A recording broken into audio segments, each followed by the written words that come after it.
ವಿದ್ಯಾರಣ್ಯಪುರ, ಜೀವನ ಭೀಮಾನಗರ, ಹೆಬ್ಬಗೋಡಿ ಪೊಲೀಸ್ ಠಾಣಾ ಸರಹದ್ದುಗಳಲ್ಲಿ ನಿಷೇಧಿತ ಮಾದಕ ವಸ್ತುಗಳನ್ನು ಮಾರಾಟ ಮಾಡುತ್ತಿರುವುದಾಗಿ ಬಾತ್ಮೀದಾರರಿಂದ ಅಧಿಕಾರಿ ಸಿಬ್ಬಂದಿಗಳವರಿಗೆ ವಿವಿಧ ದಿನಾಂಕಗಳಂದು ಖಚಿತ ಮಾಹಿತಿ ದೊರೆಯುತ್ತಿರುತ್ತದೆ. ಈ ಮಾಹಿತಿಯನ್ನು ಆಧರಿಸಿ ಠಾಣೆಯಲ್ಲಿ NDPS ಕಾಯ್ದೆಯಡಿ ಪ್ರಕರಣಗಳನ್ನು ದಾಖಲಿಸಿ ಬಾತ್ಮೀದಾರರು ತಿಳಿಸಿದ ಸ್ಥಳಗಳ ಮೇಲೆ ದಾಳಿ ಮಾಡಿ 9 ಹೊರ ರಾಜ್ಯದ ಹಾಗೂ 2 ಸ್ಥಳೀಯ ವ್ಯಕ್ತಿಗಳು ಸೇರಿದಂತೆ ಒಟ್ಟು 11 ವ್ಯಕ್ತಿಗಳನ್ನು ವಿವಿಧ ದಿನಾಂಕಗಳಂದು ವಶಕ್ಕೆ ಪಡೆದುಕೊಂಡಿರುತ್ತಾರೆ. ವಶಕ್ಕೆ ಪಡೆದ 11 ವ್ಯಕ್ತಿಗಳನ್ನು ವಿಚಾರಣೆಗೆ ಒಳಪಡಿಸಲಾಗಿ ಹೆಚ್ಚಿನ ಹಣ ಗಳಿಸುವ ಉದ್ದೇಶದಿಂದ ಹೊರ ರಾಜ್ಯದ ಹಾಗೂ ರಾಜ್ಯದ ಅಪರಿಚಿತ ವ್ಯಕ್ತಿಗಳಿಂದ ನಿಷೇಧಿತ ಮಾದಕ ವಸ್ತುಗಳನ್ನು ಕಡಿಮೆ ಬೆಲೆಗೆ ಖರೀದಿಸಿಕೊಂಡು ಬಂದು ಸಾರ್ವಜನಿಕರಿಗೆ, ಕಾಲೇಜು ವಿದ್ಯಾರ್ಥಿಗಳಿಗೆ ಹೆಚ್ಚಿನ ಬೆಲೆಗೆ ಮಾರಾಟ ಮಾಡುತ್ತಿರುವುದಾಗಿ ಒಪ್ಪಿಕೊಂಡಿರುತ್ತಾರೆ.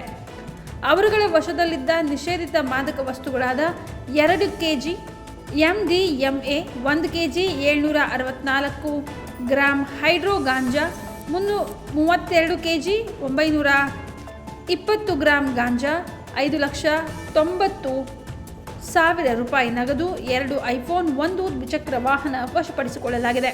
ಇವುಗಳ ಒಟ್ಟು ಮೌಲ್ಯ 2,78,00,000 ರೂಪಾಯಿ. ಮಾರುಕಟ್ಟೆಯ ಮೌಲ್ಯ 5,70,00,000 ರೂಪಾಯಿ. ಪ್ರಕರಣಗಳು ಆರೋಪಿಗಳ ಕುರಿತಾಗಿ ನಿಷೇಧಿತ ಮಾದಕ ವಸ್ತುಗಳನ್ನು ಸರಬರಾಜು ಮಾಡುತ್ತಿದ್ದ ಆರೋಪಿತ ವ್ಯಕ್ತಿಗಳ ಮೇಲೆ ಕಾರ್ಯಾಚರಣೆ ಮುಂದುವರೆದಿದ್ದು ಪ್ರಕರಣಗಳು ಪ್ರಗತಿಯಲ್ಲಿರುತ್ತದೆ.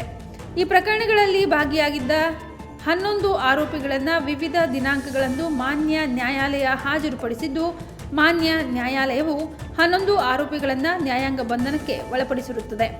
ಈ ಕಾರ್ಯಾಚರಣೆಗಳನ್ನು ಉಪ ಪೊಲೀಸ್ ಆಯುಕ್ತರಾದ ಈಶಾನ್ಯ ವಿಭಾಗದ ಶ್ರೀ GK ಮಿಥುನ್ ಕುಮಾರ್, IPS ಪೂರ್ವ ವಿಭಾಗದ ಡಾಕ್ಟರ್ ವಿಕ್ರಮ್ ಆಮಟೆ, IPS ಹಾಗೂ ಎಲೆಕ್ಟ್ರಾನಿಕ್ ಸಿಟಿ ವಿಭಾಗದ ಶ್ರೀ ನಾರಾಯಣ್ M, IPS ಇವರುಗಳ ಮಾರ್ಗದರ್ಶನದಲ್ಲಿ ಸಹಾಯಕ ಪೊಲೀಸ್ ಆಯುಕ್ತರಾದ ಯಲಹಂಕ ಉಪವಿಭಾಗದ ಶ್ರೀ ವಿಜಯ್ ಹಡಗ್ಲಿ, ಎಲೆಕ್ಟ್ರಾನಿಕ್ ಉಪವಿಭಾಗದ ಶ್ರೀ ಸತೀಶ್ KM, ಹಲಸೂರು ಉಪವಿಭಾಗದ ಶ್ರೀ ರಂಗಪ್ಪ T, ದೇವನಹಳ್ಳಿ ಉಪವಿಭಾಗದ ಶ್ರೀ ಹರ್ಷ N ರವರ ನೇತೃತ್ವದಲ್ಲಿ ಪೊಲೀಸ್ ಇನ್ಸ್ಪೆಕ್ಟರ್ಗಳಾದ ವಿದ್ಯಾರಣ್ಯಪುರ ಪೊಲೀಸ್ ಠಾಣೆಯ ಶ್ರೀ ಮಂಜುನಾಥ್ KR, ಜೀವನ ಭೀಮಾನಗರ ಪೊಲೀಸ್ ಠಾಣೆಯ ಶ್ರೀ ಪ್ರವೀಣ್, ದೇವನಹಳ್ಳಿ ಪೊಲೀಸ್ ಠಾಣೆಯ ಶ್ರೀ ರಾಕೇಶ್ ಹಾಗೂ ಹೆಬ್ಬಗೋಡಿ ಪೊಲೀಸ್ ಠಾಣೆಯ ಶ್ರೀ ಸೋಮಶೇಖರ್ ಮತ್ತು ಇತರೆ ಅಧಿಕಾರಿ ಸಿಬ್ಬಂದಿಗಳವರ ತಂಡವು ಪ್ರಕರಣವನ್ನು ಭೇದಿಸಿ ಆರೋಪಿಗಳನ್ನು ಬಂಧಿಸುವಲ್ಲಿ ಯಶಸ್ವಿಯಾಗಿರುತ್ತದೆ.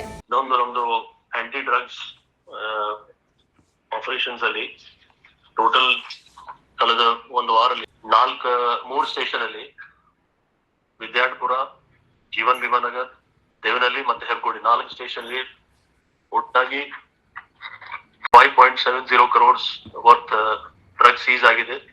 ಇದರಲ್ಲಿ ವಿದ್ಯಾರ್ಥಿಪುರಲ್ಲಿ 2 kg MDMA, ಜೀವನ್ ಭೀಮಾನಗರಲ್ಲಿ 1 kg 76 grams ಹೈಡ್ರೋ ಗಾಂಜಾ, ದೇವನಹಳ್ಳಿಯಲ್ಲಿ 16 kg ಆಡ್ ಗಾಂಜಾ ಮತ್ತೆ ಹೆಬ್ಬಗೋಡಿಯಲ್ಲಿ ಕೂಡ 16 kg ಗಾಂಜಾ. ಟೋಟಲ್ ಆರೋಪಿ ಎಲ್ಲ ಸೇರಿ 11 ಜನ ಆರೋಪಿ ಇದರಲ್ಲಿದ್ದಾರೆ. ಎಲ್ಲ ಬೇರೆ ಬೇರೆ ರಾಜ್ಯ ಅವರು ಈ ಎಲ್ಲ ಪ್ರಕರಣದಲ್ಲಿ ಬೇರೆ ಬೇರೆ ರಾಜ್ಯವರು. ಹೆಬ್ಬಗೋಡಿ ವ್ಯಾಪ್ತಿಯಲ್ಲಿ ಯಾರು ಸಿಕ್ಕಿದಾರೆ ಗಾಂಜಾ ಅದು 2 ಬೆಂಗಳೂರು. ಇದರಲ್ಲಿ ಕೂಡ ಒಳ್ಳೆ ಕೆಲಸ ಮಾಡಿ ನಮ್ಮವರು MDMA ಏನ್ ಸೀಸ್ ಮಾಡಿದ್ದಾರೆ ವಿದ್ಯಾರ್ಥಿಪುರಲ್ಲಿ 2 ಸ್ಟೂಡೆಂಟ್ಸ್ ಅವರು ಕೆಲಸ ಅವ್ರದ್ದು ಆಲ್ರೆಡಿ ಕಾಲೇಜಲ್ಲಿ ಈಗ ಸದ್ಯಕ್ಕೆ ಇಲ್ಲ, ಮುಂಚೆ ಸ್ಟೂಡೆಂಟ್ ಆಗಿ ಇದ್ರು. ಆ ಸ್ಟೂಡೆಂಟ್ ಇಂದನೇ ಈ ತರ ಡಿಸ್ಟ್ರಿಬ್ಯೂಷನ್ ಆಗ್ತದೆ ನಮ್ಗೆ ಮಾಹಿತಿ ಆಧಾರ ಮೇಲೆ ಪೊಲೀಸ್ ಅವರು ಒಳ್ಳೆ ಕೆಲಸ ಮಾಡಿ 2 ಹಿಡಿದಿದ್ದಾರೆ.